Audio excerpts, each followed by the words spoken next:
स्वर्ण सिंह जी, तो अब देखिए, क्योंकि वो स्ट्रेट ऑफ हॉर्मुज के साथ भी थोड़ा थोड़ा कुछ किया है, ईरान ने सप्लाई रोकी है, वो कितने दिन तक रोक पाएगा, किस तरीके से उसका पूरी दुनिया पे इम्पैक्ट आएगा। लेकिन ईरान अपनी कैपेसिटी में वो सब कुछ करने की कोशिश कर रहा है जो वो कर सकता है। उसे पता है कि किस चीज़ का क्या इम्पैक्ट होगा। जैसे अभी प्रभुदयाल सर भी कह रहे थे कि रूस आ नहीं सकता, चाइना उस तरीके से सीधे तौर पे मदद नहीं करेगा, तो एक समय पे तो जाके उसको आइसोलेट होना ही है। और फिर उसके चारों तरफ जो अन्य गल्फ कंट्रीज हैं वो तो उसके दुश्मन हैं ही।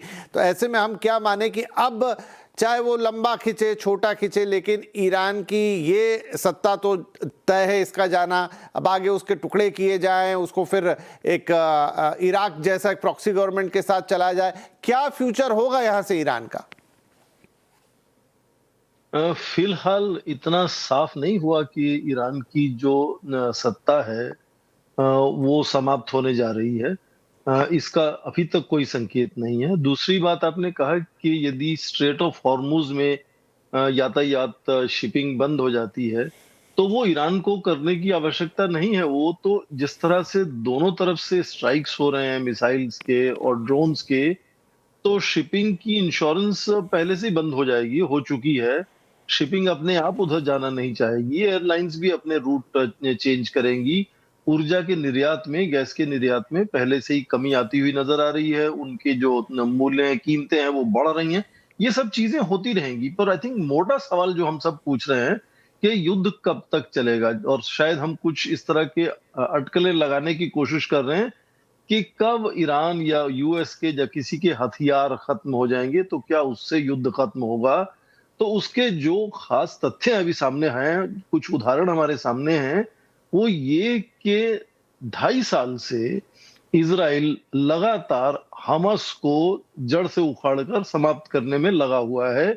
और शायद अभी तक कोई पूरी उसको गारंटी नहीं हुई कि हम हमास समाप्त हो गया। ठीक उसी तरह से आप देखें कि लगातार 20 साल तक अमेरिका तालिबान के विरोध में लड़ा अफगानिस्तान में। इजराइल हिजबुल्लाह को समाप्त करने में लगा रहता है। वो अब फिर से उसने सिर को उठाकर हमले करने शुरू कर दिए हैं। तो क्या ईरान हमास, तालिबान या हिजबुल्लाह से कमजोर है या नहीं, ये हमें सोचना होगा। और यदि आपको लगता है कि इन सब से कमजोर नहीं है तो वो शायद युद्ध में लगातार काफी देर तक खड़ा रह सकता है।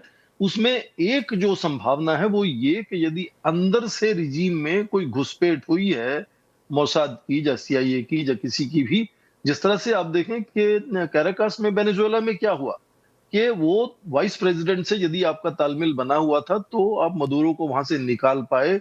और ठीक इसी तरह से संभावना है कि यदि यहां भी कोई इंट्रूजन हुआ है, कोई घुसपैठ हुई है किसी तरह की, और नेतृत्व के अंदर कुछ लोग ऐसे आ गए हैं जो अंदर से उसको कमजोर कर सकते हैं, या बाहर से जो हमले हो रहे हैं उनको सहायता पहुंचा सकते हैं किसी तरह की, ये संभावना की कुछ अटकलें लगी भी हैं कि किस तरह से ऐसे हो पाया कि अली खमैनी को उसके 40 या 45 दूसरे जो उसके सलाहकार हैं या दूसरे नेता हैं उनके साथ थे, और वहां पर एक बड़ा प्रिसाइज हमला हुआ और वो सभी मारे गए। क्योंकि ये ईरान को शुरू से पता था कि इस तरह की संभावना है, ये इस तरह का हमला हो सकता है। इसीलिए अली खमैनी ने, जैसे खबरों में है, वो सक्सेशन प्लान बनाया था कि यदि वो नहीं रहते या वो कम्युनिकेशन नहीं कर पाते किसी वजह से, तो किस तरह से देश को चलाया जाएगा। तो ये इतना जागरूक होने के बावजूद भी यदि इस तरह का बड़ा हमला हुआ, और इजराइल तो कह रहा है कि यदि आप एक नया सुप्रीम लीडर कोई शिया क्लेरिक को बनाएंगे तो वो हमारा निशाना वो भी बन जाएगा, या फिर जो आईआरजीसी के नए कमांडर हैं वो भी हमारे निशाने पर हैं। तो हो जी। सकता है कि लगातार और भी हमले हों। पर ये सोचना कि ईरान अपने आप, जब तक वो सत्ता में लोग बने रहते हैं, अपने आप सरेंडर कर देगा, मुझे लगता है वो मुश्किल लगता है। जो मुझे चिंता ज्यादा नजर आ रही है वो ये कि राष्ट्रपति ट्रंप के अंदरूनी जो उनकी जो पॉपुलैरिटी रेटिंग 30 या 32% पहुंची हुई है, और उनके नेटो के दोस्त, और आज वेटिकन ने भी कह दिया कि ये चीज बिल्कुल मान्य नहीं है। ये उन्होंने कहा ट्रूली अलार्मिंग है ये, और ये अंतरराष्ट्रीय कानून को कमजोर करता है। तो वेटिकन, जो क्रिश्चियन वर्ल्ड का एक तरह से सिंबॉलिक हेडक्वार्टर्स मान सकते हैं, जी। उन्होंने भी ये बात साफ कर दी। और स्पेन, टर्की, ब्रिटेन से तो सीधा टकराव शुरू हो गया। तो नेटो के जो उनके खास दोस्त हैं वो भी एक तरह से पल्लू झाड़ते हुए नजर आ रहे हैं। तो क्या ऐसे हालत में लगातार राष्ट्रपति ट्रंप, जब वो अगले महीने जाने वाले हैं बीजिंग, फिर वो तैयारी कर रहे हैं मिड टर्म पोल्स की, तो वो कब तक इस युद्ध को खींच पाएंगे, ये भी मुझे लगता है उतना एक ही इम्पोर्टेंट सवाल होगा। महत्वपूर्ण बिल्कुल प्रश्न है। आपने एक सही जगह पे अपना उंगली रखी है स्वर्ण सिंह जी। एक छोटा ब्रेक